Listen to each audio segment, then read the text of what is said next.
They don't want to invest. They want to milk the railway and milk the taxpayer. Which I think is pretty distasteful, to be honest. But Why? In terms of... Why is it distasteful? Well, what we've seen and what, if you let me ask the question... Now you're in for a treat where you're going to watch the excellent Mick Lynch and Mick Whelan schooling another SMUG Tory MP. And this time it's Jack Brereton on privatisation.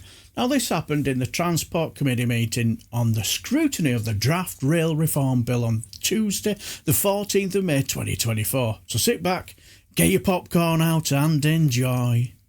Thank you, Chair. I just wanted to ask a little bit more about the points that have been made about private involvement, because we have seen as a committee in other countries where we see much greater private investment going into not just running services but also into the infrastructure. So Japan, for example, often a third of investment in infrastructure is from the private sector, so there is a less of a dependency on taxpayer money going in to pay for those costs. And obviously we're having to, the rail sector is having to compete with all other schools, hospitals, police and everything else. So how do we, with the changes which are proposed with Great British Railways and everything else, how do you see it that we could attract more investment from the private sector into rail in this country? Maybe Mr. Whelan, you want to start first? Well, our experience is that the three tenets that John Major put forward never happened.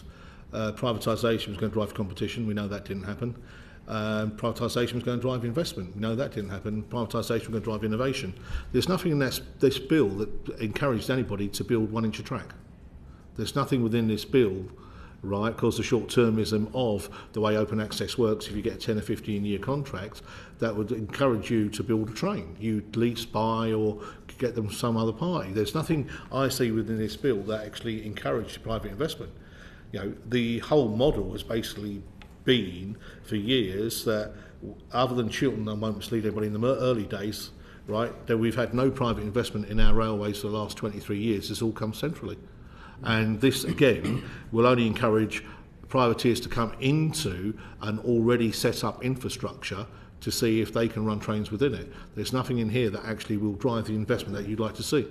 How has that been possible in other countries, not just Japan, in other parts of Europe? We're seeing an increasing involvement of the private sector.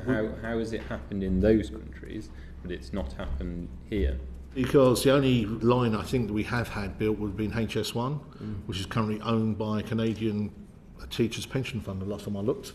Once that was done and dusted, we did everything we could, including taking out a link from HS2 into HS1 to deter anybody building any further railways for that connectivity. We don't have the geographical space they have in other countries where we got the room to build railways at a reasonable cost. So it's not attractive to come in and build a new line anywhere or to put an old line in place.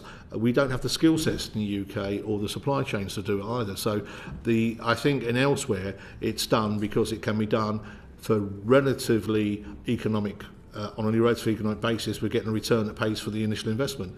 In the UK we can't do that. I think in Japan, I'm told that much of the capital that comes is because of property development associated with track enhancement. So the developers get real bang for their buck out of that. They want to make a shopping centre or a housing development, they build a railway to go with it, or refurbish the railway.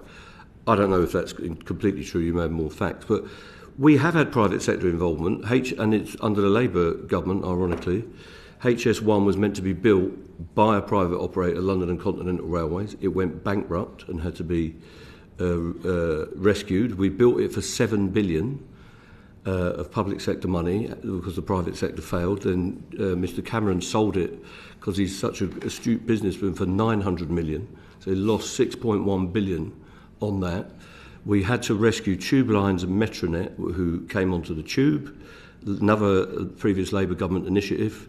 Ken Livingstone had to take all that back in-house. So where we've had private sector operation, they proved to be completely inept.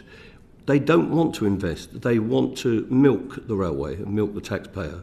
And that's exactly what Roscoe's do and what all of the train operating companies have done whenever they've been asked to repay some of their franchise money. It's what the first group did on Great Western. They threw the keys back and said, we'll never pay a penny back to the taxpayer. We were told that this would happen through privatisation. The lesson has been, as soon as it's got to come out of their pocket and they've got to put capital up front, they refuse to do it. I don't think they've ever invested any capital. They've never built a train. They've never built a station. They don't even pay for the uniforms on the staff back. They get that from the franchise arrangements. That's the failure that you're describing, private sector involvement. In terms of, and you mentioned a minute ago that I think you described open access as parasitic, which I think is pretty distasteful, to be honest. But why? In terms of... Why is it distasteful? Well, what we've seen, and what, if you let me ask the question, is that actually open access operators have seen both passenger numbers and revenues return quicker than the rest of the system since the pandemic. So how would you reflect on that? They're not paying the true cost of their operations, because they're not paying the true cost of operating the infrastructure, they're not paying the true cost of operating the stations, they're not paying for the signallers. It's an ideological... People are voting with their feet. You know, people are, as I say, you know, passenger numbers, revenue numbers have returned quicker since pandemic. So surely passengers... It's mainly because they're kind of new starts. I'm not saying that they haven't got a good business model, but it's in effect a cross-subsidised business model. If they'd had to pay their full costs of their start-ups compared to everyone else, that business model wouldn't operate. Why don't they just go out and build railways then and operate them from the start? They don't do it, do they? I agree with you on that, but the reality is that in terms of those services, we are seeing people use them. People are increasingly so. So how does that... So maybe that's because of the model that the rest of the railway's been hobbled with, because of the privatisation model. If we had a properly integrated railway, we wouldn't need open access operators, because we'd have an efficient fare system that delivered for all of the communities. Don't you think there should be choice, not just in terms of... People have always had choice. You can get the express train or the slow train, and that's pretty much what the model is with open access operators. They get certain preferential arrangements and paths, and they bid for those paths, which are often preferential to the one that the traditional operator is running. Mr. Whelan, you wanted to... I think I said in my earlier contribution, most open access is a bit niche. So they've got a captive audience from the certain location they go, and the mainline railways tend not to run any more trains there because they've got the operator. So there is less choice now. You either go by Grand Central, or you go by Hull trains, or you go by another, or you wait 2 hours for a train. So I think part of the reason it came back was there was a lack of opportunity and a lack of the choice you described. Now, as soon as he started going down the route he was taking, my first thought was, he couldn't have sounded more Tory if he tried. I also enjoyed watching both Micks just slowly and effortlessly dissect and pull apart the reason why privatisation just doesn't work when it comes to public services. And to make matters even worse, after our Jack Brereton did his best to fly the flag for rampant capitalism and had his long-standing beliefs crushed under his feet, fellow Tory Sarah Brickcliffe took up the mantle for rampant capitalism after all she'd heard as well. Now, if you want to watch what she asked, I'll leave a link in the description box for you for the whole meeting. But anyway, do you think Mick Lynch and Mick Whelan were bang on the money? Or maybe you think that our rampant capitalist Jack Brereton was right. Let me know down below, and I shall bid you farewell and take care, my friends.